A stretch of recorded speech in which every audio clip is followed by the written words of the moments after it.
Good evening, I'm Implausible, and tonight I wanted to talk about No Man's Sky. Now, when talking about science fiction, any genre, context is important. You see, for most of us, we orientate ourselves to a genre based on our personal context. Watching police procedurals with dad on the couch with dad, Saturday morning cartoons with siblings introducing us to gargoyles, superheroes, or transforming robots, or mum reading to us about worlds on the back of elephants and turtles. Or in my case, or I hazard in the case of many science fiction fans, finding ways to escape the mundane or traumatic by imagining brave new worlds to explore. My gateway to these worlds was the art of Roger Dean, Ralph McQuarrie, Steve Hickman's Imperium, or anything by Michael Whelan or Larry Elmore, and many, many more great artists. Whether it be my brother's PC gaming magazines, record covers, game boxes, manuals, do you remember those? Or notably, the Arch compilation books or lore guides of the 1980s and 1990s. I would spend hours staring into these scenes, imagining my life as a swashbuckling space pirate, a fighter pilot, a trader traipsing the halls of some great freighter, or an explorer sitting in the park in a dome on the back of a vast interstellar colony ship. It inspired in me a great longing that lives in my heart to this day, a longing that has only fleetingly been solved by losing myself in certain pieces of art. Reading the Gap series by Stephen R. Donaldson, or The Expanse by James S.A. Corey, watching Babylon 5, Star Trek or Doctor Who with my brother. And then there was gaming. Probably for me the most meaningful medium. For much of my childhood I pined for a game that would let me live in that pop sci-fi adventure. I tried Space Quest, the X-Wing series, Wing Commander, Dark Forces, Jedi Academy, dozens more, each giving me a taste of that feeling that could meet the longing. Mass Effect came close as I walked the decks of the Normandy listening to Vigil or New Worlds by Jack Wall. But ultimately, it was someone else's story. Elite Dangerous astounded me with its sheer scale and the feeling of staring into the face of God every time I walked too close to a star. But ultimately, it lacked depth. Then in 2013, No Man's Sky was announced. With that trailer, the ships, the animals, the pink grass and turquoise skies, that music, it was as if a Roger Dean painting had come to life. The promise of a diverse, endless, living world to explore, alone or with my friends as I wished. 2013 was a hard time for me, and in that context, I'm not going to lie, the promise of a new world gave me a beacon of hope to hold on to. From 2013 to 2016, the hype, promise and hope only grew. Cast along in the wake of Sean Murray's giddy excitement, it promised endless possibilities. 18 quintillion planets to explore, a deep and meaningful story, diverse flora, fauna and geography, distinct and characterful spaceships, a living universe as a personal playground, and sandworms. Surely this game, this experience, or depending how you look at it, this experiment, would give you a generation of sci-fi fans, the apotheosis, the endless dive off into the cosmos that we owe so much desire.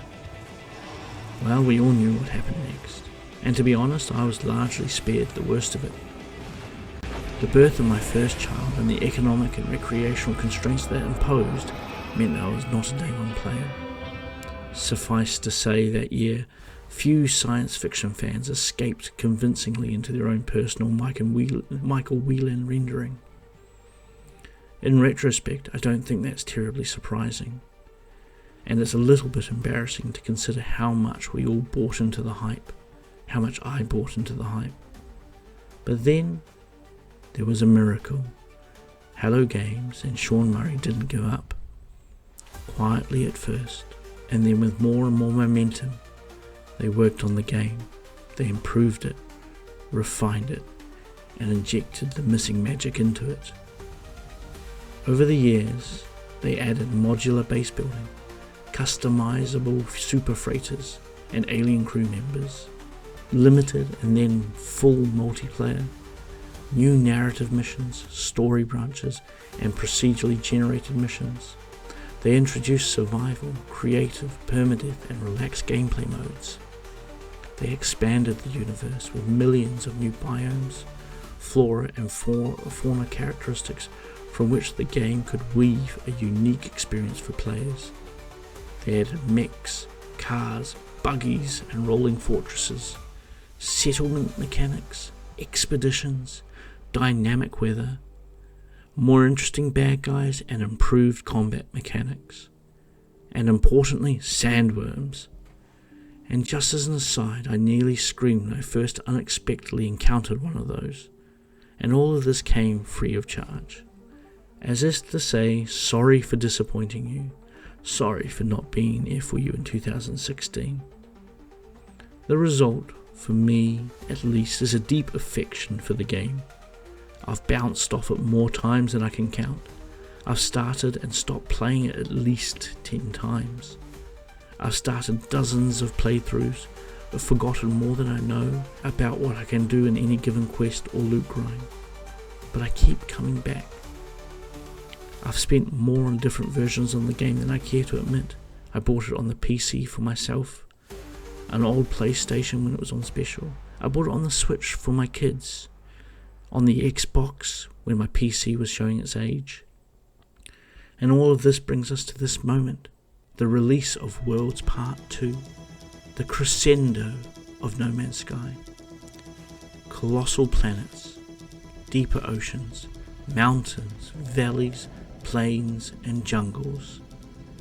Gas giants. Ever since Bespin, I've wanted gas giants.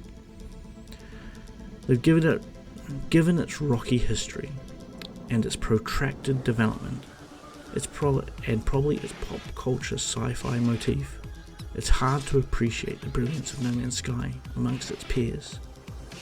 Elite Dangerous does flying and navigation better. Dual Universe did building better.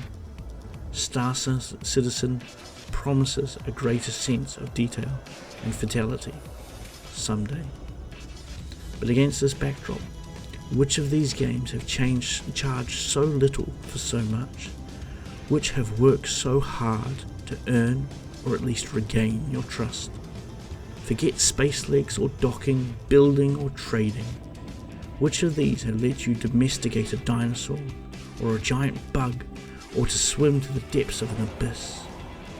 While all of these games do certain things better, to a degree No Man's Sky does all of them well. It is also second to none in terms of empowering the joy of exploration.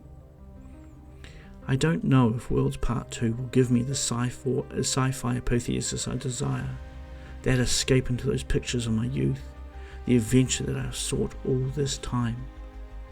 All I know is as it downloads on my computer, I can't wait to hear that synth music spin up one more time, to blast off into interstellar space to explore vast new worlds, weird aliens, gas giants and purple stars. I don't know precisely why Sean Murray and Hello Games have continued to give us all this for free, though it's damn good marketing for the forthcoming Light No Fire. But I do know that I forgive them, and for every moment I have loved what they've built. Right now, I am optimistic about Worlds Part 2, rather than hype-addled, overly excited. I know that for at least a little while, I'll once again be able to indulge that part of my childhood, love for pulp science fiction, and be ultimately more whole for the experience. I hope you enjoyed my thoughts on No Man's Sky, and I hope that along with me you'll check out Worlds Part 2. So I'll see you out there amongst the stars. Good night. and thank you.